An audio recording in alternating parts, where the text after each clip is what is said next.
এর আগে শেয়ার কারসাজির একাধিক তদন্ত প্রতিবেদনে ক্রিকেটার সাকিব আল হাসানের নাম উঠে আসে। তবে কারসাজির প্রমাণ না পাওয়ায় তাকে জরিমানা করেনি বিএসইসির সাবেক চেয়ারম্যান অধ্যাপক শিবলি রুবায়াত উল ইসলামের নেতৃত্বাধীন কমিশন।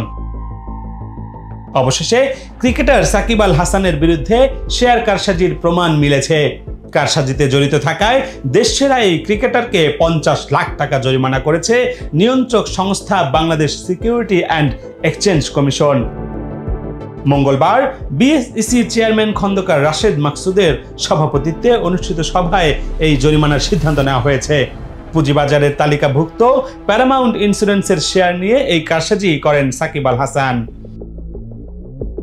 সাকিব আল হাসানের পাশাপাশি শেয়ার বাজারের আলোচিত কারসাজিকারী আবুল খায়ের ওরফে হিরু, তার বাবা আবুল কালাম মাতবর, মোহাম্মদ জাহিদ কামাল, হিরুর প্রতিষ্ঠান মোনার্ক মার্ট, ইসলা কমিউনিকেশন ও লাভা ইলেকট্রোডেস্ক ইন্ডাস্ট্রিজের বিরুদ্ধে কারসাজিতে জড়িত থাকার প্রমাণ মিলেছে।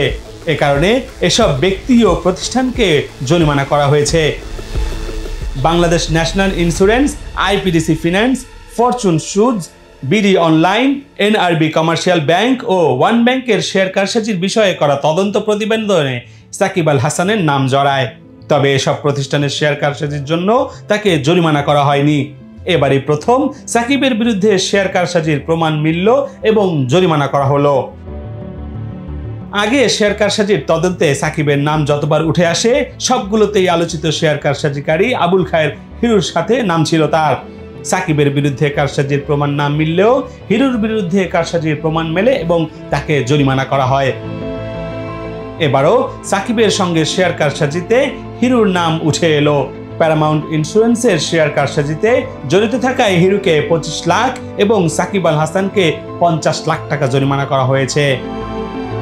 এছাড়া হিরুর বাবা আবুল কালাম মাতবরকে 10 লাখ, মোহাম্মদ জাহিদ কামালকে 1 লাখ, হিরুর প্রতিষ্ঠান মোনার্ক মার্টকে 1 লাখ, ইসলা কমিউনিকেশনকে 75 লাখ ও লাভা ইলেকট্রোডেস্ক ইন্ডাস্ট্রিজকে 1 লাখ টাকা জরিমানা করা হয়েছে। ডেস্ক রিপোর্ট, বার্তা 24।